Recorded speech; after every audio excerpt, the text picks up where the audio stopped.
Hello friends, आज हम शुरू करने जा रहे हैं आरएएस जो मेंस में आता है और आरएएस प्रीलिम्स में आता है। बहुत इंपॉर्टेंट है। राजस्थान का हिस्ट्री, आर्ट एंड कल्चर और जो यहाँ की साहित्य है, परंपरा है, विरासत है। तो ये जो टॉपिक्स हैं ये प्री से रिलेटेड हैं, आरएएस के रिलेटेड। और ये सभी जो जितने भी अलग दूसरे एग्जाम्स होते हैं वहाँ पर भी ये सामान्य रूप से और कॉमन रूप से पूछे जाते हैं। इसी सिलेबस को फॉलो किया जाता है हर जगह, तो हर एक एग्ज़ाम के लिए इम्पोर्टेंट है। दूसरा, ये आरएएस मेंस का सिलेबस है तो इसको थोड़ा सा हम डिटेल में पढ़ेंगे, है ना। तो यहाँ से हम कोशिश करेंगे कि जो मेरे नोट्स हैं उससे हम क्लासेज यहाँ पर करने वाले हैं। ये कुछ आरएएस में क्वेश्चंस आए हुए हैं तो ये मैं आपको नोट्स प्रोवाइड कर दूंगा। तो वो तो आप आरएएस के लिए अगर आप प्रिपेयर कर रहे हैं तो ये सारे क्वेश्चंस आप वहाँ पे देख सकते हैं। आइए शुरू करते हैं कि राजस्थान में जो राजनीतिक जागृति और स्वतंत्रता संग्राम, इससे हम शुरू करेंगे, जहाँ पर हम 1857 की क्रांति के बारे में हम यहाँ पर पढ़ेंगे। ठीक है। तो सबसे पहले अगर अपन बात करें तो वो ये है कि 1818 में राजस्थान की जो देसी रियासत हैं और अंग्रेजी जो कंपनी है उनके मध्य संधियाँ हुई थी 1818 में। और ये किसके प्रयासों से हुई? चार्ल्स मेटकॉफ के प्रयासों से हुई। तो ये संधियों के कारण क्या थे, ये मेंस में पूछा जा सकता है 2 नंबर या 5 नंबर में। सबसे पहली बात तो है, देसी राज्यों को जो अंग्रेजों ने जो शर्तें रखी है ना वो आकर्षक लगी। भाई जो संधि के बाद में जो शर्तें हैं, संधि में जो शर्तें रखी तो अंग्रेजों ने, वो देसी राज्यों के जो शासक थे उनको अच्छे लगी। क्या क्या शर्तें थी, जो क्या फ़ायदा था उनका? एक तो क्या था कि जो मराठा जो थे उनकी जो अराजकता थी, उससे जो परेशान होते उससे मुक्ति मिल रही थी। बाह्य सुरक्षा के प्रति निश्चिंतता उनको हो रही थी और अंग्रेज़ों को भी खिराज देना पड़ रहा था। तो ये कोई अतिरिक्त भार नहीं था, मतलब यहाँ के लिए, देसी राज्यों के लिए। और निरंकुश जो शासन जो इनका चल रहा था देशी राज्यों का, उनको भी चलते रहने की संभावना उनको दिख रही थी। भाई अब मज़े जो हमारे चल रहे हैं वो मज़े हमको चलते रहने चाहिए। तो ये चारों पांचों फ़ायदे यहाँ पे जिनको संधियों के बाद में भी दिखे कि भाई अंग्रेज़ों ने जब संधियाँ वहाँ पर करी तो उनको फ़ायदा नज़र आया कि मराठों की अराजकता से भी मुक्ति मिल जाएगी। जो बाह्य सुरक्षा हमको जो है वो आराम से अंग्रेज वहाँ पर हमको सुरक्षा प्रदान करेंगे।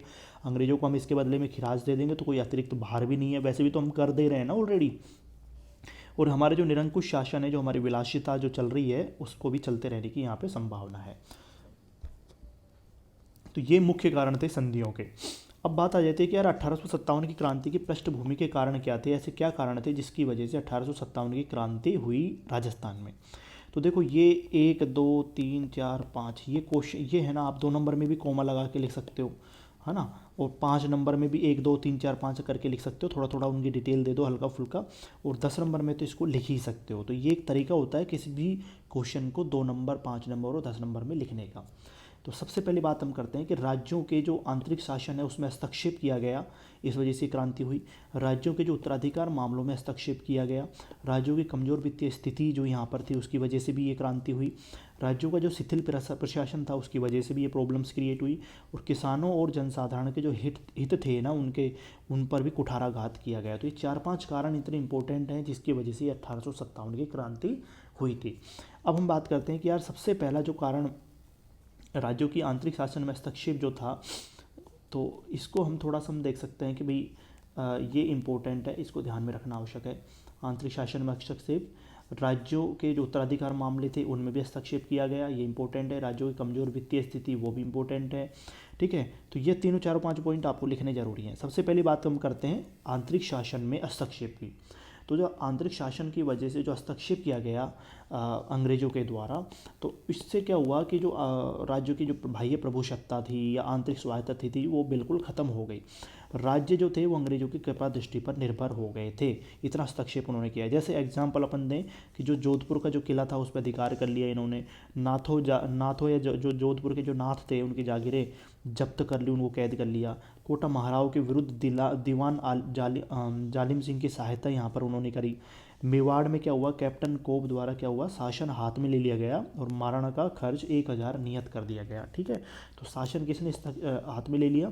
मेवाड़ का जो कैप्टन था कोब था। तो ये चारों पांचों एग्जाम्पल्स आप यहाँ पर दे सकते हो अगर आपको 5 नंबर में या 10 नंबर में लिखना है तो। दूसरा हम बात करते हैं उत्तराधिकार मामलों में भी हस्तक्षेप किया गया है यहाँ पर। तो वो कैसे किया गया भाई, यहाँ पे जो शांति और व्यवस्था बनाने के बहाने उनके यहाँ के जो उत्तराधिकार मामले थे वहाँ पर हस्तक्षेप किया गया। जैसे गोद लेने का जो प्रश्न था, अगर कोई उत्तराधिकारी जो था नाबालिग होता था तो वहाँ पर गोद लेने का प्रथा थी, तो उस पर भी अंग्रेज निर्णय करते थे। अल्पवयस्क उत्तराधिकारी यहाँ पर होता था, तो अल्पवयस्क जो उत्तराधिकारी था उसका जो शासन था वहाँ पर अंग्रेजी जो एजीजी रेजिडेंट थे उनकी अध्यक्षता में निर्णय किया जाता था कि भाई यहाँ पर अब कौन इसका उत्तराधिकारी रहेगा। और फिर उसके बाद में अंग्रेज जो समर्थक उम्मीदवार थे उनको ही यहाँ पर उम्मीदवार बनाया जाता था, उत्तराधिकारी बनाया जाता था। जो अंग्रेज समर्थक थे, जो अंग्रेजों की जो पॉलिसी थी उसको फॉलो कर रहे थे, उसको ही यहाँ पर उत्तराधिकारी बनाया जाता था। तो जैसे एग्जाम्पल क्या था, अलवर के देखो बलवंत सिंह और बन्ने सिंह के मध्य 2 यहाँ पर इससे कर दिए गए, ठीक है। और भरतपुर में क्या हुआ, बलवंत सिंह की नियुक्ति की गई और पॉलिटिकल एजेंट का यहाँ पर नियंत्रण स्थापित किया गया।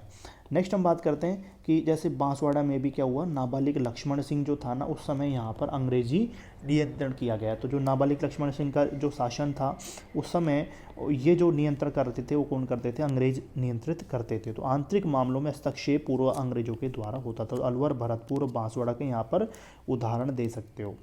तो यहाँ पर आपको ध्यान रखना है, अलवर, भरतपुर और बांसवाड़ा, तो ये आपको यहाँ पर ध्यान में रखना है, ये 3 चीज़। नेक्स्ट हम बात कर लेते हैं राज्यों की कमज़ोर वित्तीय स्थिति। तो इसके कारण भी यहाँ पर 1857 की क्रांति होती है, क्योंकि अंग्रेजों द्वारा जब ये संधियाँ हुई थी तभी शुरू से ही खिराज लिया जा रहा था। दूसरा, युद्ध और शांति जो भी थी ना, शांति व्यवस्था के लिए जो भी युद्ध होते थे या फिर शांति व्यवस्था जो भी बहाल कर की जाती थी अंग्रेजों के द्वारा, तो उसके लिए भी धन कौन देता था, अंग्रेज ही देते, राज्यों को ही देना पड़ता था। अंग्रेजों के लिए राज्यों द्वारा जो सेना का खर्च था ना, वो भी यहाँ पर राज्यों द्वारा उसको धन दिया जाता था। जो अंग्रेजों की जो सेना थी उसके लिए सारा खर्च कौन वसूलता था, मतलब कौन प्रोवाइड करता था, उसका धन राज्य प्रोवाइड करते थे, ठीक है। सेम उसी तरह से जो अफीम और नमक व्यापार पर भी नियंत्रण कर दिया यहाँ पर उन्होंने। दक्षिण राजस्थान के जो हाड़ौती में जो अफीम पर भारी कर लगा दिए इन्होंने। जयपुर, जोधपुर में भी नमक के जो उत्पादन के जो स्रोत थे उनको छीन लिया अंग्रेजों ने, जिससे क्या हुआ कि यहाँ की जो स्थिति थी, वित्तीय स्थिति बहुत कमज़ोर हो गई। नियंत्रण किसका स्थापित हो गया, अंग्रेजों का हो गया। एक एग्जांपल आप लिख सकते हो कि यार मेवाड़ भील कोर की जो स्थापना थी वो मेवाड़ राज्य के खर्च पर की गई। ये कौन, ये मेवाड़ भील कोर अंग्रेजों से समर्थित थी, ठीक है।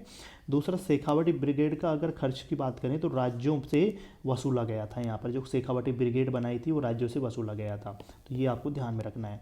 नेक्स्ट हम बात कर लेते हैं कि जोधपुर लीजियन का गठन किया गया था और जो 1,15,000 रुपये जो इसका खर्च था वो किससे वसूला जा रहा था, राज्यों से वसूला जा रहा था। तो ये इंपॉर्टेंट है, ये ध्यान में रखना है। जोधपुर लीजियन, मेवाड़ भील कोर और शेखावटी ब्रिगेड आपको लिखना है राज्यों की कमजोर वित्तीय स्थिति में, ठीक है। नेक्स्ट बात कर लेते हैं राज्यों का जो शिथिल प्रशासन। ये शिथिल प्रशासन कैसे, मतलब कि राज्यों पर शुरू से ही क्या था, अंग्रेजी नियंत्रण स्थापित हो गया। इनका जो शासक जो थे ना, उनका शिथिल प्रशासन ऐसे था कि उनका अधिकांश समय विलासिता में चल रहा था, उनका निरंकुश शासन चल रहा था। जो राजा थे, जो रेजिमेंट जो थे ना, उनके रबड़ की मोहर मात्र बन गए। मतलब जो कार्य तो कौन चला रहा था, मतलब वहाँ का शासन कौन चला रहा था, रेजिमेंट चला रहे थे। ये सिर्फ रबड़ की मोहर एक तरह से कर रहे थे, जैसे प्रधानमंत्री काम करता है और राष्ट्रपति जो हैं वो क्या करते हैं, सिर्फ रबड़ की मोहर हैं और वो यहाँ पर साइन कर देते हैं, ठीक है, जो भी बोल रहे हो आप हम कर देंगे, ठीक है। तो यहाँ बैठे हुए तो कौन थे, राजा बैठे हुए थे, लेकिन कार्य कौन कर रहा था, रेजिमेंट कर रही थी, ठीक है। तो आप यहाँ पे लिख सकते हो जैसे बांसवाड़ा का जो शासन था वो किसके द्वारा चलाया जा रहा था, शहामत अली खां के द्वारा। अलवर का जो शासन था अहमद बख्श खां के द्वारा चलाया जा रहा था। जयपुर का जो अंग्रेज समर्थक जेठाराम के द्वारा चलाया जा रहा था। तो ये कौन थे, ये शिथिल प्रशासन था बांसवाड़ा में, अलवर में और जयपुर में, और ये सारे अंग्रेज समर्थित थे। नेक्स्ट हम बात करते हैं किसानों एवं जनसाधारण के हितों पर कुठाराघात। तो ये जो कारण था ये भी बहुत बड़ा कारण था 1857 क्रांति का। तो जैसे यहाँ पर विकास हो गया, खिराज या यात्रा व्यय जो भी हो रहे हैं अंग्रेजों के या अन्य जो व्यय हो रहा है उस पर पूरा भार भूमि और कर पर कर दिया गया। भाई भूमि कर से वसूला जाएगा, सारा जो कार्य है ना ये भूमि कर से किया जाएगा।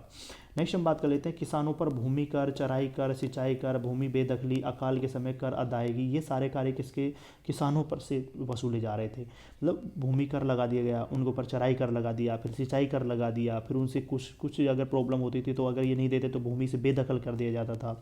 अकाल पड़ रहा है तो उस समय भी कर अदायगी कर रही है, मतलब गवर्नमेंट जो अंग्रेज जो थे। तो इससे क्या है कि किसानों में एक असंतोष जागृत हो गया, भाई कहाँ तक हम कर देंगे यार, हर चीज़ के कर दे रहे हैं।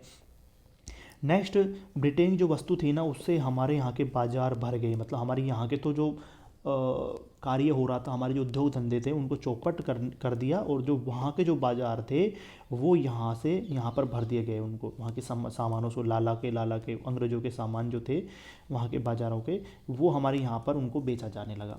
अकाल के दौरान भी खाद्यान्न निर्यात किया जाता था, मतलब अकाल अपने राजस्थान में पड़ रहा है अकाल, और उसके बाद भी हमारे जो खाद्यान्न था, हमारा जो फसल थी उसको बाहर भेज दिया जाता था, निर्यात किया जाता था। तो ये एक तो बहुत बड़ा दिक्कत थी, पहले हमारे साथ प्रॉब्लम चल रही है। व्यापार पर भी अंग्रेज़ों नियंत्रण होते थे, जैसे अफीम वाला मैंने बताया, नमक का मैंने बताया आपको, तो उस पर भी अंग्रेज़ नियंत्रण करते थे। ठीक है। दस्तकार या हस्तशिल्प जो वस्तुएं जो थी उनकी, ये ब्रिटेन से महंगी थी। ब्रिटेन के जो थे वहाँ पर औद्योगिक क्रांति उस समय हो चुकी थी, तो वहाँ का जो था सस्ता पड़ता था। तो एक तरह से जो हमारे जो व्यक्ति थे, वो जो हस्तशिल्प कारीगर थे, वो अब श्रमिक बन गए थे, वो सिर्फ श्रमिक वाला काम कर रहे थे, जो बोल देंगे वो हम कर लेंगे, क्योंकि हमारी चीज़ें तो बिक ही नहीं रही है। तो ये 4-5 कारण आप लिख सकते हो किसानों एवं जनसाधारण के हितों पर कुठाराघात के लिए। तो जैसे भूमि कर से वो हो गया, या अकाल के समय भी यहाँ पर अदायगी की जाती थी। ब्रिटेन की वस्तुओं से बाजार भर गए। अकाल के दौरान खाद्यान्न निर्यात किया जाता था। व्यापार पर अंग्रेजी नियंत्रण होता था। दस्तकार हस्तशिल्प जो थे उनकी वस्तुओं से, वो वस्तुएं जो थी ब्रिटेन से महंगी थी, तो यहाँ के जो दस्तकार थे, हस्तशिल्पी जो थे, वो सब श्रमिक बन गए। तो ये 4-5 कारण आप लिख सकते हो। तो ये सारे कारण जो हैं, ये क्या हैं, 1857 की क्रांति के कारण हैं जो अपने राजस्थान में हुए। तो ये एग्जाम्पल्स आपको हर जगह यहाँ पर डालना है। ठीक है। तो ये आप लिख सकते हो, राजस्थान में 1857 की क्रांति के पृष्ठभूमि की विवेचना कीजिए। तो पृष्ठभूमि में वही आता है कि पृष्ठभूमि में कारण क्या थे यहाँ पर, जिसकी वजह से 1857 की क्रांति हुई। तो आराम से आप पॉइंट वाइज फॉर्मेट में लिखोगे, 1 2 3 4 5, जैसे शिथिल प्रशासन, आंतरिक मामलों में हस्तक्षेप, किसानों और जो किसान जागीरदार जो थे उनके हितों पर कठोराघात किया गया, कुठाराघात किया गया जनसाधारण के हितों पर। तो ये सारे आप 1 2 3 4 5 यहाँ पर लिखोगे। एक क्वेश्चन यहाँ पर ये आता है कि 1857 की क्रांति में तात्या टोपे का योगदान क्या है। तो ये बहुत इंपॉर्टेंट हो जाता है, ये 5 नंबर में आपसे पूछा जा सकता है, 5 मार्क्स में। तो यहाँ पर हम क्या करेंगे, तो सबसे पहली बात तो क्या है, तात्या टोपे ने राजस्थान में कहाँ से प्रवेश किया, झालावाड़ से प्रवेश किया। ठीक है। और उसके बाद में झालावाड़ पर इन्होंने अधिकार कर लिया। तो ये बहुत इंपॉर्टेंट है, झालावाड़ से इन्होंने प्रवेश किया है और झालावाड़ पर इन्होंने अधिकार कर लिया। ठीक है। अब देखो वहाँ पर मैं एक चीज़ और यहाँ पे बताना चाहूँगा, जब एग्ज़ाम आप RAS मेंस लिखते रहो तो वहाँ पे देखो ये हाईलाइट तो आप कर नहीं सकते। ठीक है। तो यहाँ पे देखो आपको जो जो भी इम्पोर्टेंट है ना, उसको मैंने एक ब्लैक पेन से यहाँ पर मैंने उसको डबल हाईलाइट किया हुआ है। तो आपको पता है डायरेक्ट आप ये देख रहे हो, तो इससे क्या है कि एकदम अट्रैक्टिव लगेगा प्रेजेंटेशन आपका। तो इस चीज़ का ध्यान रखना है भाई, थोड़ा सा हाईलाइट, एकदम डार्क जो पेन है उससे आप यहाँ आंसर मेन इंपॉर्टेंट पॉइंट लिख सकते हो, उसके नीचे अंडरलाइन कर सकते हो। तो उससे क्या है कि थोड़ा सा आपका इफेक्टिव लगेगा। तो तात्या टोपे ने राजस्थान में झालावाड़ से प्रवेश किया और फिर उसके बाद में झालावाड़ पर अधिकार कर लिया। ठीक है। अब तात्या टोपे जब राजस्थान में आए और ये एक बहुत बड़े क्रांतिकारी थे उस समय के, तो इससे हमारे जो क्रांतिकारी थे राजस्थान के, उनमें जोश आ गया कि वो चाह रहे थे कि भाई अब इनके जो नेतृत्व में हम भी यहाँ पर क्रांति करेंगे। ठीक है। नेक्स्ट है फिर ये सलुम्बर रावते जो केसरी सिंह थे और कोठारिया सामंत जो जोध सिंह थे, उन्होंने तात्या टोपे को सहयोग दिया था उस समय। ठीक है। तो सलुम्बर रावते केसरी सिंह और कोठारिया सामंत जोध सिंह, इन्होंने किसको सहयोग दिया, तात्या टोपे को सहयोग दिया था। तो ये आप लिख सकते हो 1857 क्रांति में तात्या टोपे का योगदान क्या था। अब हम बात करते हैं कि यार देखो 1857 की क्रांति का सूत्रपात और विस्तार, ये आपका 10 नंबर में आ सकता है कि 1857 की क्रांति का सूत्रपात और विस्तार की विवेचना कीजिए। तो सूत्रपात कहाँ से हुआ, उसके बाद में विस्तार हर एक अलग अलग जो रियासतें हैं, नीमच है, एरिनपुरा है, आउवा है, कोटा है, धौलपुर है, अलवर है, बांसवाड़ा है, मेवाड़ है, वहाँ पर ये क्या क्या इसका विस्तार हुआ, कैसे कैसे हुआ, वहाँ की गतिविधियाँ क्या क्या हैं, ये अपन को यहाँ पर लिखना है। ठीक है। तो अगर अपन बात करें 1857 क्रांति के सूत्रपात की, तो इसकी देखो पृष्ठभूमि अगर देखी जाए तो यहाँ पर क्या है, क्रांति से पूर्व ही हमारा यहाँ पर 6 छावनियाँ थी, सैनिक छावनियाँ। ठीक है। तो 6 सैनिक जो छावनियाँ थी वो इम्पोर्टेंट रोल प्ले करती हैं यहाँ पर। तो सबसे पहला जो था नसीराबाद थी, तो पहली जो छावनी थी नसीराबाद, दूसरा नीमच, देवली, ब्यावर, एरिनपुरा और खेरवाड़ा। तो बहुत इंपॉर्टेंट है, इनको आपको याद में रखना है। नसीराबाद, नीमच, देवली, ब्यावर, एरिनपुरा और खेरवाड़ा, ये 6 छावनियाँ थी अपने यहाँ पर। अब यहाँ पर जो राजस्थान में जो शुरुआत हुई है वो कब हुई है, 28 मई 1857 को यहाँ पे शुरुआत हुई, नसीराबाद छावनी से हुई और 15वीं बंगाल नेटिव इन्फेंट्री के द्वारा हुई। ठीक है। तो ये अपन ध्यान कर रहे हैं कि 28 मई 1857 को यहाँ पर क्रांति शुरू हुई, नसीराबाद छावनी में हुई और 15वीं बंगाल नेटिव इन्फेंट्री के द्वारा ये क्रांति यहाँ पर शुरू हुई राजस्थान में। तो दोनों तीनों चीज़ इंपॉर्टेंट है, 28 मई 1857 नसीराबाद छावनी और 15वीं बंगाल नेटिव इन्फेंट्री। ठीक है, अब हम बात करते हैं कि भाई अब क्वेश्चन ये भी आ सकता है आपके कि नसीराबाद से शुरू होने के कारण क्या हैं। भाई 1857 क्रांति जो नसीराबाद से शुरू हुई उसके कारण क्या है, मतलब सबसे पहले शुरुआत तो यहीं पे हुई, तो वो कारण यहाँ पर पूछे जा सकते हैं, 5 नंबर में पूछा जा सकता है। ठीक है, तो इम्पोर्टेंट है, या 2 नंबर में पूछा जा सकता है। 10 नंबर का तो क्वेश्चन ये नहीं है, लेकिन 5 नंबर में पूछा जा सकता है। और 10 नंबर में आ भी जाए तो फिर आप इसको ही आप एक्सपेंड कर दोगे तो आपका आंसर वहाँ पर ठीक हो जाएगा। ठीक है, थोड़ा सा इंट्रो लिख देना 1-2 लाइन में कि भाई ये क्रांति हुई, यहाँ पे पहले 5-6 यहाँ पे छावनियाँ थी। ठीक है, शुरुआत जो हुई 28 मई 1857 में हुई, नसीराबाद छावनी से हुई, 15वीं बंगाल नेटिव इन्फेंट्री से हुई। फिर इसको अपन बॉडी में अपन लिख देंगे, फिर कंक्लूजन में अपन लिख सकते हैं कि भाई नसीराबाद से छावनी हुई तो इसका प्रभाव ये पड़े, तो अपन कुछ चीज़ें अपन वहाँ पर अपन खुद की तरफ से ऐड कर सकते हैं। तो सबसे पहली बात आती है कि यार नसीराबाद से शुरुआत होने के कारण क्या है। तो सब जो है मेन इंपॉर्टेंट पॉइंट वो है 15वीं बंगाल जो इन्फेंट्री जो थी वहाँ पर उसमें असंतोष हो गया। संतोष कैसे हो गया कि वो एजीजी द्वारा अविश्वासघात वहाँ पर किया गया था, विश्वासघात किया गया, अविश्वास जो था कि उनको अजमेर से नसीराबाद भेज दिया गया। ठीक है, तो उनको आभास हो गया कि भाई ये कुछ ना कुछ हो सकता है यहाँ पर। तो जो 15वीं बंगाल इन्फेंट्री थी उनमें असंतोष क्रिएट हो गया, एजीजी द्वारा वहाँ पर अविश्वास किया गया, उन्होंने अजमेर से लेकर अजमेर से यहाँ नसीराबाद उनको भेज दिया। तो ये एक बहुत बड़ा असंतोष का कारण था। दूसरा, फर्स्ट बम्बई लांसर जो था उन्होंने छावनी की गश्त और तोपें तैयार कर दी, जिससे क्या हुआ कि 15वीं बंगाल इन्फेंट्री जो थी उसके सैनिकों में यहाँ पर विद्रोह की भावना भड़क उठी। तो जो पहली बात तो ये है कि आप अजमेर से नसीराबाद भेज दिया 15वीं बंगाल इन्फेंट्री को। ठीक है, दूसरा ये है कि फर्स्ट बम्बई लांसर जो थी उन्होंने वहाँ की जो छावनी की गश्त करना शुरू कर दिया, तोपें तैयार कर दी, जिससे क्या है कि जो वहाँ के जो 15वीं बंगाल इन्फेंट्री थी उनके सैनिकों में विद्रोह की भावना यहाँ पर पैदा हो गई। अगला जो कारण था वो था कि चर्बी वाले कारतूस का प्रयोग यहाँ पे किया गया। तो जैसे हिंदू धर्म वाले जो व्यक्ति थे उनको गाय के चर्बी वाले कारतूस का प्रयोग करना पड़ता था, मुँह से खोल के और फिर उसको मतलब कारतूस का प्रयोग करना पड़ता था। सेम वैसे जो मुस्लिम जो कैंडिडेट थे अपने यहाँ पर उनको सूअर की चर्बी वाले जो कारतूस थे उसको मुंह से खोलना पड़ता था। तो जो मुंह से खोलना पड़ता उनकी धार्मिक भावनाएं भड़क उठी, वो धार्मिक भावनाएं जब भड़क उठी तो उसमें असंतोष उन लोगों में, उनके सैनिकों में वहाँ पर व्याप्त हो गया।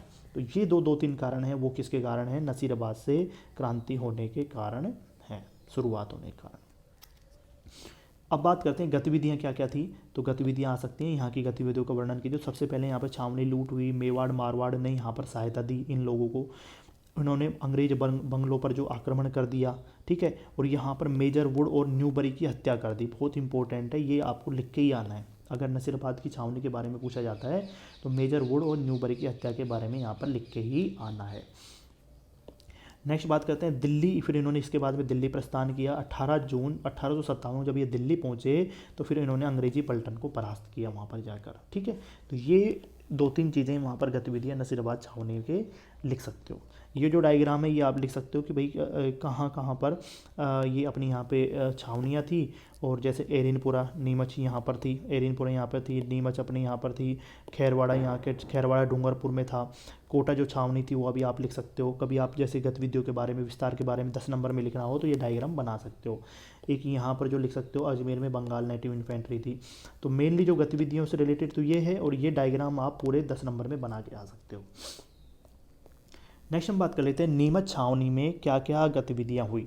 अब नीमच छावनी की अगर बात करें, आपसे पूछा जा सकता है 2 नंबर 5 नंबर में, नीमच छावनी में 1857 की प्रमुख गतिविधियों का वर्णन कीजिए। तो देखो 3 जून 1857 को यहाँ पर विद्रोह शुरू हुआ। 3 जून 1857 को यहाँ पर विद्रोह शुरू हुआ। यहाँ पर शस्त्रागार जो भी थे और बंगले जो थे उनमें आग लगा दी गई। उसके बाद में चित्तौड़गढ़, बनेड़ा, हमीरगढ़ में यहाँ पर बंगला लूट शुरू हो गई। चित्तौड़गढ़, बनेड़ा और हमीरगढ़ में। देवली की अगर बात करें, देवली में छावनी लूट शुरू हुई। और टोंक, आगरा, पहले तो देवली, ये नीमच से देवली पहुँचे, देवली के में छावनी का लूट शुरू हुई। उसके बाद में टोंक पहुँचे, टोंक पहुँचने के बाद में फिर आगरा होते हुए दिल्ली पहुँचे। तो ये एक क्रांति की एक प्रक्रिया रही है यहाँ पर। नेक्स्ट हम बात कर लेते हैं एरिनपुरा क्रांतिकारी गतिविधियाँ क्या रही। बहुत इंपॉर्टेंट है, पूछा जा सकता है। क्योंकि ये बहुत इम्पोर्टेंट जगह स्थान प्लेस रहा है 1857 क्रांति का। तो एरिनपुरा की जो क्रांतिकारी गतिविधियां हैं उनका वर्णन कीजिए 1857, ये 5 नंबर या 2 नंबर में पूछा जा सकता है। तो उस समय क्या था, जो जोधपुर लीजियन जो था, मैंने बताया था अभी जोधपुर लीजियन का गठन किया गया, उसका केंद्र कौन सा था, जोधपुर था, बहुत इंपॉर्टेंट है। अब क्या हुआ कि जोधपुर लीजियन जो थे उनके सैनिकों ने विद्रोह कर आबू में अंग्रेज सैनिकों पर हमला कर दिया। तो ये यहाँ की प्रमुख गतिविधियाँ थी। जोधपुर लीजियन के जो सैनिक थे उन्होंने विद्रोह किया, उसके बाद में आबू में अंग्रेज सैनिकों पर हमला कर दिया। फिर ये एरिनपुरा आए और यहाँ पर छावनी लूटी, और उसके बाद में ये दिल्ली इन्होंने प्रस्थान किया। ठीक है, तो 2-3 गतिविधियाँ यहाँ पर रही हैं। विद्रोह करके इन्होंने आबू में अंग्रेज सैनिकों पर हमला किया, फिर एरिनपुरा आए, फिर उन्होंने छावनी लूटी और फिर इन्होंने दिल्ली प्रस्थान किया। तो ये 2-3 पॉइंट यहाँ पर आप लिख के आ सकते हो। नेक्स्ट हम बात करते हैं आहुआ ठाकुर कुशाल सिंह का 1857 की क्रांति में क्या योगदान रहा। ये क्वेश्चन पूछा जा सकता है 2 नंबर या 5 नंबर में। आहुआ ठाकुर कुशाल सिंह का राजस्थान में 1857 क्रांति में मुख्य योगदान क्या क्या है, क्या क्या उनका योगदान है, या उनका योगदान बहुत महत्वपूर्ण है, स्पष्ट कीजिए। तो ये आप यहाँ पर लिख के आ सकते हो, आना ही चाहिए आपको। तो आहुआ ठाकुर कुशाल सिंह की अगर एक्टिविटी या उनके योगदान के बारे में बात किया जाए तो सबसे पहला तो ये है कि जो एरिनपुरा के जो विद्रोही सैनिक थे उनका इन्होंने नेतृत्व किया था। एरिनपुरा के विद्रोही सैनिकों का इन्होंने नेतृत्व किया था। दूसरी अगर बात करें कि इनके आह्वान पर जो आसोप, गूलर, खेजड़ली, सलूम्बर, रूपनगर, लसाणी के जो सामंत थे उन्होंने सैनिकों को सहायता प्रदान की थी। तो इन्होंने आह्वान किया था, इन्होंने सबको मोटिवेट किया कि भाई आसोप वालों, गूलर, खेजड़ली वालों, सलूम्बर, रूपनगढ़ वालों, लसाणी के जो सामंत आप सब हो वो सैनिकों की सहायता कीजिए। तो इनके आह्वान पर उन्होंने सैनिकों को सहायता प्रदान की थी। इनके प्रयासों से ही क्या हुआ, जोधपुर की जो सेना थी वो परास्त हो गई। जोधपुर की जो सेना थी वो परास्त हो गई। जोधपुर का जो पॉलिटिकल एजेंट था मेक मोशन, वो मारा गया था। इन्होंने क्या किया, उसको आहुआ किले पर लटका दिया गया। ठीक है, तो आहुआ के जो ठाकुर थे वो कुशाल सिंह थे, और वहाँ मेक मोशन को मारकर वहाँ पर आहुआ किले पर इनको लटका दिया गया, जिससे क्रांतिकारियों में जोश पैदा हो गया। तो ये आपको मेक मोशन के बारे में बहुत इंपॉर्टेंट है, मेक मोशन के बारे में आपको आना चाहिए, यहाँ लिख के ही आना है। अगर आहुआ ठाकुर के कुशाल सिंह के बारे में पूछा जाता है तो ये आपको ज़रूर लिख के आना है मेक मोशन के बारे में। अब थोड़ा सा कई बार 2 नंबर पूछा जा सकता है बिथोड़ा क्यों प्रसिद्ध है। तो बिथोड़ा क्या है, वह स्थान है जहाँ पर कुशाल सिंह की सेना ने जोधपुर सेना परास्त की थी। तो यहाँ पे लिख सकते हो आप, बिथोड़ा में जोधपुर सेना इन्होंने परास्त की थी। तो बिथोड़ा बहुत इंपॉर्टेंट जगह है। आहुआ ठाकुर कुशाल सिंह के नेतृत्व में यहाँ पर जोधपुर की जो सेना थी वो परास्त की गई थी बिथोड़ा नामक स्थान पर। नेक्स्ट हम बात कर लेते हैं आहुआ की गतिविधियों के बारे में। तो आहुआ की गतिविधियों के बारे में अगर बात करें तो सुगाली माता जो थी आहुआ की, वो उस समय मारवाड़ की आराध्य देवी थी। ये पूछा जा सकता है सुगाली माता के बारे में। तो सुगाली माता जो थी वो आहुआ की क्या थी, आहुआ की थी सुगाली माता, और मारवाड़ के आराध्य देवी माना जाता है इनको, और 1857 की प्रेरणा स्रोत भी माना जाता है सुगाली माता को। तो ये सुगाली माता बहुत इंपॉर्टेंट रही है आहुआ की गतिविधियों में। अगर यहाँ की एक्टिविटीज़ के बारे में प्रश्न आएगा तो इसको ज़रूर लिख के आना है आपको। वो कैसे लिख के आना है कि यहाँ पर ब्रिगेडियर होम्स द्वारा आहुआ पर आक्रमण किया गया था। आहुआ की एक्टिविटीज़ के बारे में आप पढ़ रहे हैं कि आहुआ में क्या क्या गतिविधियाँ हुई। इससे पहले हमने पढ़ा कि भाई आहुआ के जो ठाकुर कुशाल सिंह का नेतृत्व या 1857 क्रांति में क्या क्या इनका योगदान रहा वो पढ़ा है हमने। अब हम पढ़ेंगे कि आहुआ की गतिविधियाँ क्या क्या थी, आहुआ में 1857 क्रांति में क्या क्या गतिविधियाँ हुई। तो आहुआ में जो गतिविधियाँ हुई क्या हुई, ब्रिगेडियर जो होम्स था उसने क्या किया, आहुआ पर आक्रमण किया। आहुआ पर आक्रमण किया तो ये सबसे पहले तो आपको ये लिख के आना है कि ब्रिगेडियर होम्स द्वारा आहुआ पर आक्रमण किया गया। दूसरा है कि कुशाल सिंह ने किला सलूम्बर में शरण ली थी। ठीक है, अब ये जब आहुआ पर आक्रमण कर दिया तो कुशाल सिंह किला सलूम्बर में यहाँ पर शरण ली। नेक्स्ट ठाकुर जो पृथ्वी सिंह था उन्होंने उसके बाद में क्रांतिकारियों का नेतृत्व किया। तो ठाकुर पृथ्वी सिंह ने क्रांतिकारियों को नेतृत्व किया। अंग्रेजों ने क्या किया, जो आहुआ का जो किलेदार था उसको रिश्वत देकर अपने पास में मिला लिया। ठीक है, उससे उनकी वहाँ की एक्टिविटीज़ के बारे में पता लग गया। फिर उसके बाद में अंग्रेज जो थे वो आहुआ महाकाली की जो सुगाली माता की मूर्ति जो थी उसको लेके अजमेर चले गए। ठीक है, तो ये यहाँ की प्रमुख गतिविधियाँ थी। तो सुगाली माता के बारे में अपन ने यहाँ पे पढ़ा है कि अंग्रेज जो थे वो आहुआ महाकाली की मूर्ति अंग्रेज अजमेर में लेके चले गए। तो ये इंपॉर्टेंट है आहुआ की गतिविधियों के बारे में। अब यहाँ पे पूछा जा सकता है कि कोटा में क्या गतिविधियाँ हुई 1857 क्रांति के समय, कोटा की प्रमुख गतिविधियों का वर्णन कीजिए। तो यहाँ के 4-5 पॉइंट हैं कि सबसे पहली बात है, राजकीय सेना और आम जनता द्वारा यहाँ पर संघर्ष किया गया था। तो सेना ने भी पार्टिसिपेट किया संघर्ष करने में, ये बहुत इंपॉर्टेंट है। और आम जनता ने तो यहाँ पर संघर्ष किया ही था। कोटा सैनिक जो थे उन्होंने क्या किया, मेजर बर्टन जो था और उसके जो पुत्र थे और वहाँ के जो डॉक्टर थे उसकी हत्या कर दी। तो ये बहुत इंपॉर्टेंट है, मेजर बर्टन डॉक्टर की हत्या कर दी कोटा सैनिकों ने, यहाँ की प्रमुख गतिविधियाँ थी। ठीक है। एक बात और यहाँ पे आ जाता है कि मेहराब खां और लाला जयदयाल ने यहाँ पर नेतृत्व किया था विद्रोही सेना का, और समस्त प्रशासन पर इन्होंने नियंत्रण कर लिया। जिला अधिकारियों को राजस्व वसूली के ज़्यादा से ज़्यादा आदेश दिए गए। ठीक है। तो मेहराब खां और लाला जयदयाल जो थे वो कोटा में बहुत ज़्यादा प्रसिद्ध थे, फेमस थे।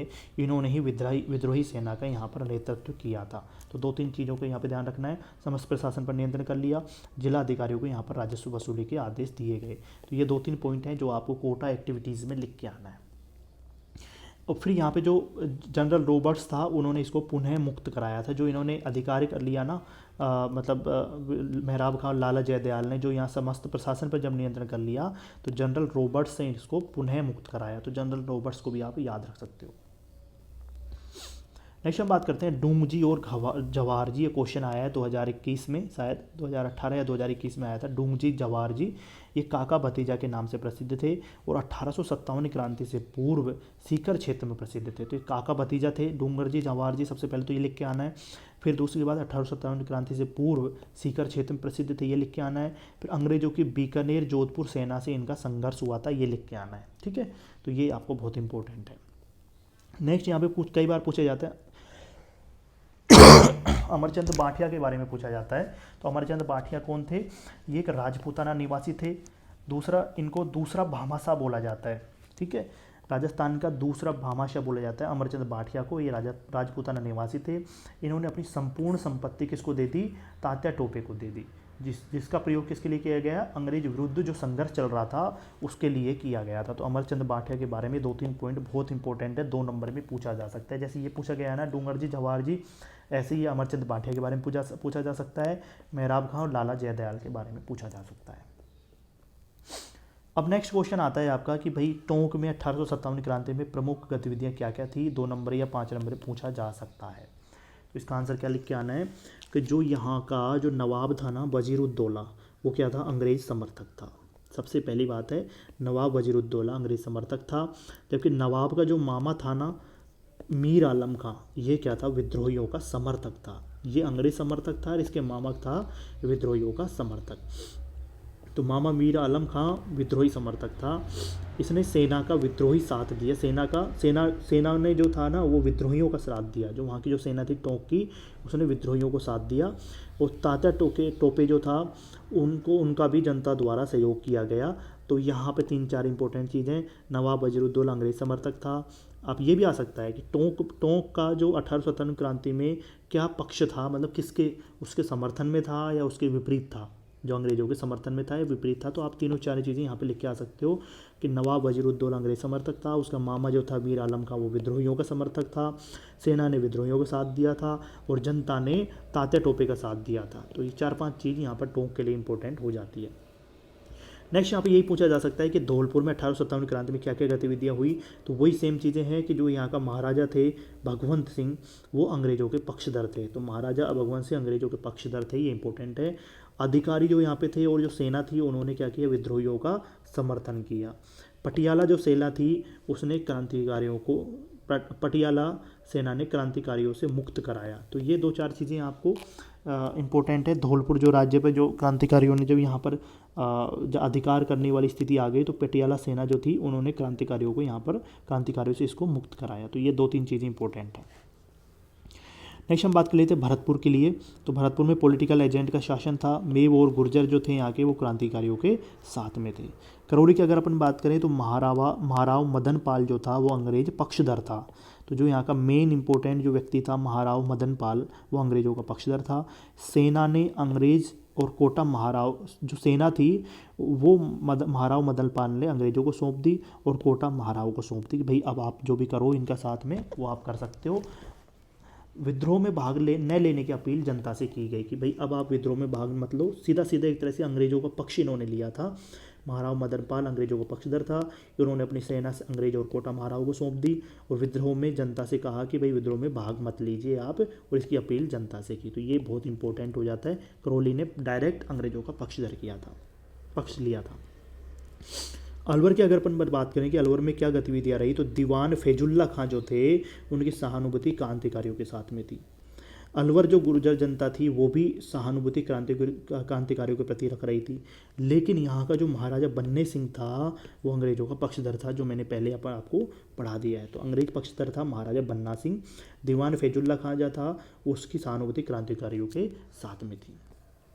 बीकानेर की अगर अपन बात करें तो बीकानेर के बारे में इंपॉर्टेंट चीज़ क्या है, ये अकेला शासक है जो सेना लेकर विद्रोहियों को दबाने के लिए बाहर गया था। कहाँ पे गया था? पंजाब गया था। तो अकेला शासक राजस्थान का जो विद्रोहियों को दबाने के लिए पंजाब पहुंच गया, राज्य से बाहर गया, और अंग्रेजों को इसने शरण और सुरक्षा प्रदान की बीकानेर शासक ने। नेक्स्ट हम बात कर लेते हैं मेवाड़। मेवाड़ के जो महाराणा स्वरूप सिंह थे उन्होंने अंग्रेजों को सहायता दी थी। तो महाराणा स्वरूप सिंह के बारे में ध्यान कर लीजिए भाई, अंग्रेजों को सहायता प्रदान की। इनका जो ठिकाना था, मेवाड़ का ठिकाना, वो कौन सा था? शाहपुरा था। मेवाड़ के जो सलूम्बर और कोठारी जो सामंत थे ना, उन्होंने क्या किया? क्रांतिकारियों को सहयोग दिया था। तो एक तरह से मोस्टली क्या हुआ है, जो महाराणा जो थे या महाराव जो थे या उनके राजा थे या शासक जो थे, उन्होंने अंग्रेजों को सहायता दी थी, और वहाँ के जो सेना और क्रांतिकारी थे, सेना और जो जनता थी, उन्होंने, वहाँ के जो सामंत थे, उन्होंने क्रांतिकारियों को सहयोग दिया था। तो ये मोस्टली ज़्यादातर केसेज में ऐसा ही है, ठीक है। तो ये थोड़ा सा आपको ध्यान में रखना है। तो मेवाड़ के जो सलूम्बर कोठारे जो सामंत थे उन्होंने क्रांतिकारियों को सहयोग दिया। सामंतों ने ठाकुर कुशाल सिंह और तात्या टोपे को सहायता प्रदान की थी। तो वहाँ पर जो सामंत थे उन्होंने ठाकुर कुशाल सिंह एवं तात्या टोपे को भी सहायता प्रदान यहाँ पर की थी। तो इंपॉर्टेंट है, 2-4 पॉइंट आपको ध्यान में रख के आना है मेवाड़ के बारे में। महाराणा स्वरूप सिंह अंग्रेजों को सहायता, मेवाड़ के सलूम्बर कोठारे सामंत अंग्रेजों क्रांतिकारियों को सहायता, सामंतों ने ठाकुर कुशाल सिंह और तात्या टोपे को सहायता प्रदान की थी। तो ये 4-5 चीज़ें आप मेवाड़ वाले में लिख के आ सकते हो। अब बात करते हैं कि बांसवाड़ा में 1857 क्रांति के समय क्या क्या गतिविधियाँ रही। तो सबसे पहली बात तो ये है कि भाई यहाँ का जो शासक था लक्ष्मण सिंह, वो अंग्रेज सहयोगी था। तो ये चीज़ें तो ज़्यादातर कॉमन ही चलती आ रही है। उसके बाद में दिसंबर 1857 में तात्या टोपे ने जो अधिकार कर लिया बांसवाड़ा पर, ठीक है। अब राज्य के जो सरदार थे वो क्रांतिकारियों का पक्ष लिया उन्होंने। महारावल जो था यहाँ का, वो राजधानी छोड़कर भाग गया। तो एक तरह से ये 4-5 चीज़ें गतिविधियाँ यहाँ पर रही हैं। शासक लक्ष्मण सिंह अंग्रेज सहयोगी, दिसंबर 1857 में तात्या टोपे ने अधिकार कर लिया, राज्य के सरदार क्रांतिकारियों के पक्ष में थे, महारावल राजधानी छोड़कर भाग गया। ये 4-5 चीज़ें यहाँ पर इंपॉर्टेंट हैं। इसके अलावा पूछा जा सकता है डूंगरपुर, जैसलमेर, सिरोही, बूंदी, ये सभी क्या थे? अंग्रेज सहयोगी थे। इनको थोड़ा सा ध्यान रखना है। अब एक क्वेश्चन आ जाता है, ये 2 नंबर में पूछा जा सकता है, 5 में पूछा जा सकता है, 10 में पूछा जा सकता है कि भाई क्रांति की असफलता के कारण क्या है। तो 2 नंबर तो मैंने बताया आपको कि भाई जब भी आपका 2 नंबर में आए तो सारे जो पॉइंट्स हैं उनको कोमा लगा के लिख दीजिए, और अगर 5 नंबर में आता है तो पॉइंट डाल के 1 2 3 4 5 ऐसे डाल के लिख दीजिए, और थोड़ा थोड़ा उनको हल्का सा डिस्क्राइब कर दीजिए, उनको थोड़ा सा बता दीजिए कि भाई इसमें ये चीज़ें, इसमें ये चीज़ें, पर हर लाइन में आपको 5 पॉइंट यहाँ पर लिख के जाने हैं, ठीक है। तो क्रांति की असफलता के कारण क्या है? तो सबसे पहली बात तो है कि यार सभी जो क्रांतिकारी थे उन्होंने क्या किया? दिल्ली में प्रस्थान किया। भाई अपने छावनी में या अपनी जगह पर तो उन्होंने कुछ गतिविधियाँ करी, लेकिन उसके बाद वो दिल्ली प्रस्थान करने लग गए सभी। तो इससे क्या है कि वो लक्ष्य विहीन क्रांति हो गई, इनकी एकता जो थी वो खंडित हो गई, ठीक है। दूसरा, यहाँ पर कोई सर्वमान्य नेतृत्व नहीं था कि भाई एक किसी नेता के अंडर में ये सारे क्रांति कर रहे हैं। इनका अपना अपना नेता था, अपनी अपनी शैली थी, अपना अपना कार्य, अपना अपना तरीके थे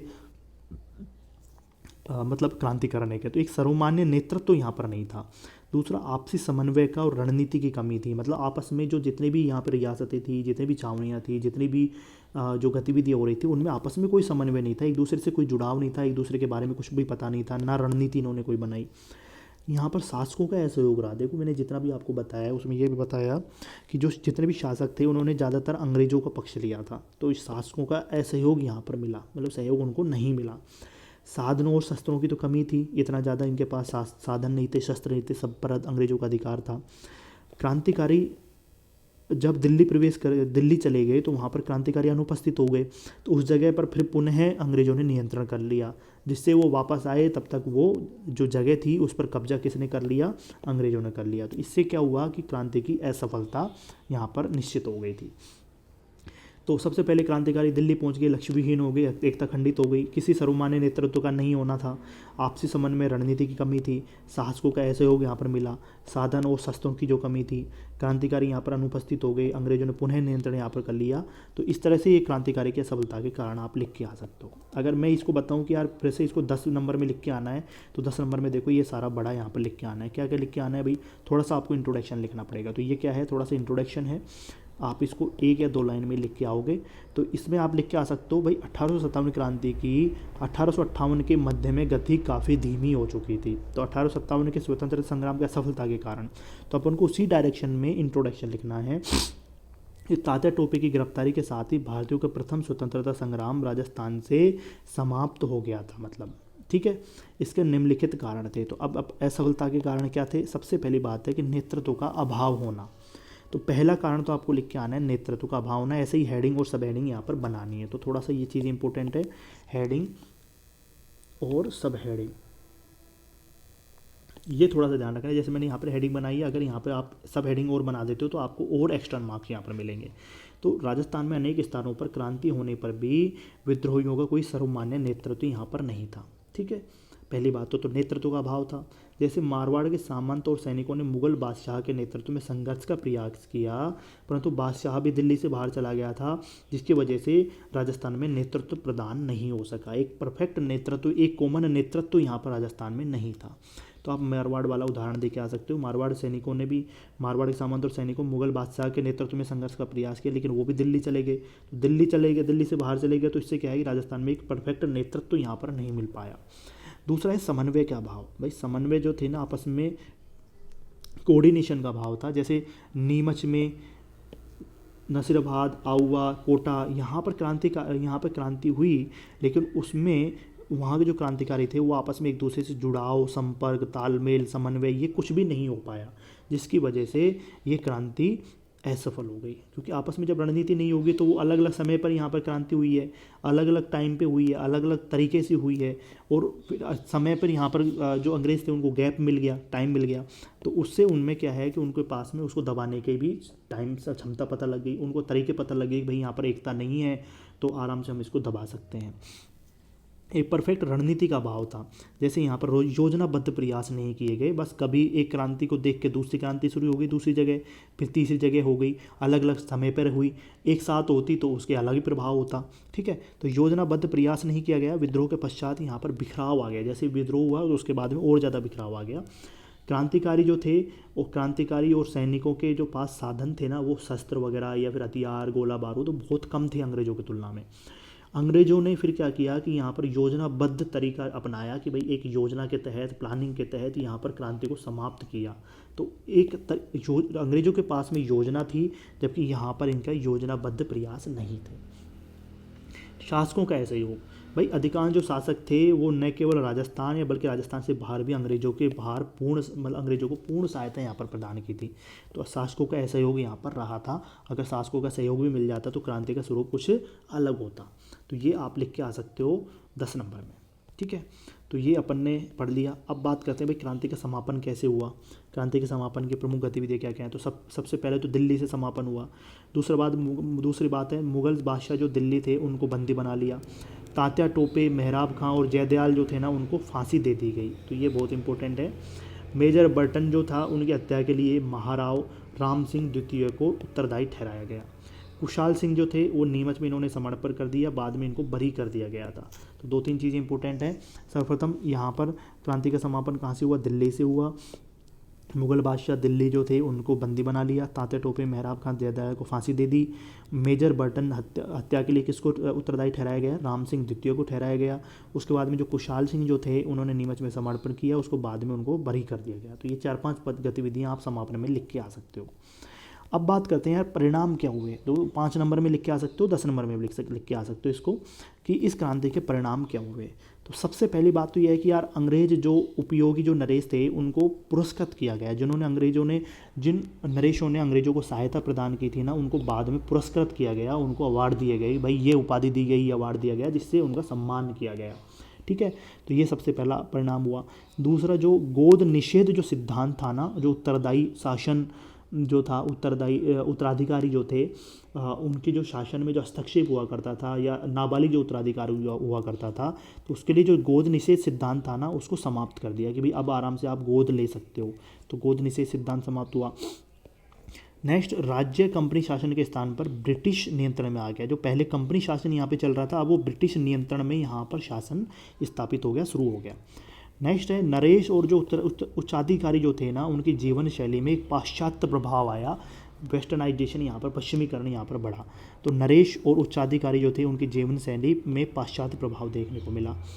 सामंत वर्ग जो था, जिन्होंने मुख्यतः क्या किया था, अंग्रेजों के विरुद्ध क्रांतिकारियों की सहायता की थी, उनको अस्तित्वहीन बनाने की अंग्रेजों की नीति यहाँ पर शुरू हो गई कि भाई जो सामंत वर्ग है ना, जिन्होंने हमको सहायता नहीं प्रदान करी, अब उनको हम बिल्कुल उनका जो पावर्स हैं, उनकी जो इकोनॉमिक पावर्स हैं, उनको इकोनॉमिक जो क्षमताएँ हैं, या सोशल जो उनकी क्षमताएं हैं, जो हमारे प्रशासन पर जो उनका अधिकार है, वो सारे हम यहाँ पर इनको कम करेंगे, ताकि क्योंकि इन्होंने हमको सहायता नहीं दी थी।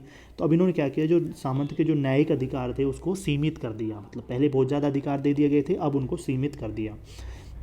यहाँ पर अपन इन्होंने सेना, और इनकी सेना बहुत फटाफट पहुँच जाए, इनका माल बहुत जल्दी पहुँच जाए, तो इस वजह से इन्होंने रेलवे और सड़क का विकास किया।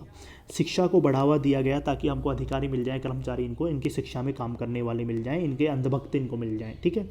वैश्य समुदाय को इन्होंने संरक्षण प्रदान किया व्यापार के लिए। तो ये 4-5 पॉइंट आप लिख के आ सकते हो कि परिणाम क्या हुए। ये 5-7 पॉइंट आप 5 नंबर में लिख के आ सकते हो। अब बात करते हैं, अगर यार ये 10 नंबर में क्वेश्चन आ जाए तो क्या करोगे। तो 1857 के स्वतंत्रता संग्राम के परिणाम क्या हुए, 10 नंबर में आपको ये सब लिख के आना है।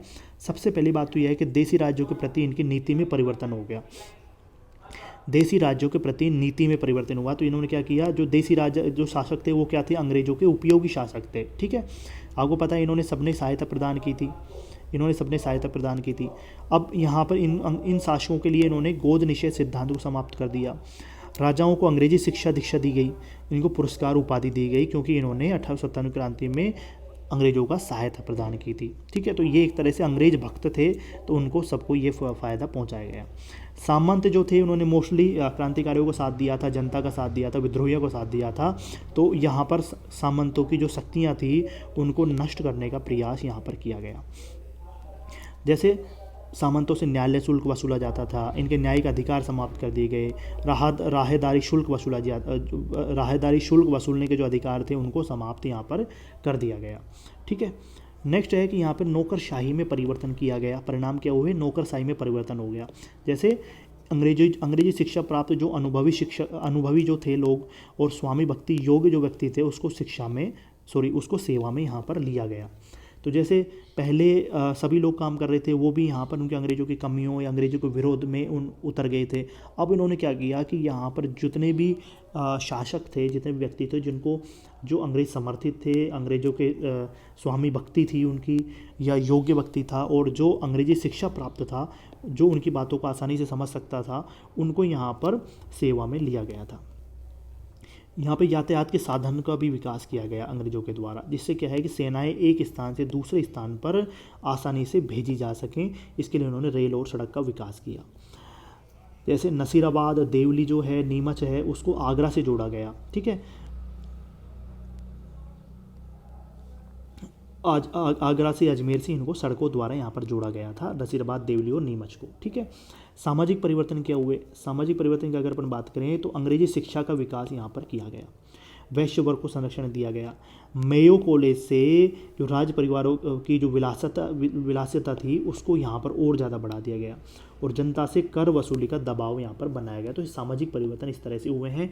अंग्रेजी शिक्षा विकास को बढ़ावा दिया गया, वैश्य वर्ग को यहाँ पर संरक्षण दिया गया। मेयो कॉलेज से जो राज परिवार थे, उनकी विलासिता में यहाँ पर वृद्धि की गई है। जनता से कर वसूली का दबाव यहाँ पर बनाया गया।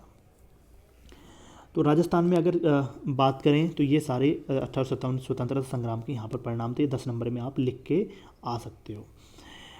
तो अब हम ये बात करते हैं यार, ये भी क्वेश्चन आया हुआ है कि 1857 क्रांति का स्वरूप क्या था, स्वरूप को, प्रकृति या स्वरूप को यहाँ पर वर्णन कीजिए। तो 2 नंबर और 5 नंबर में ये पूछा जा सकता है।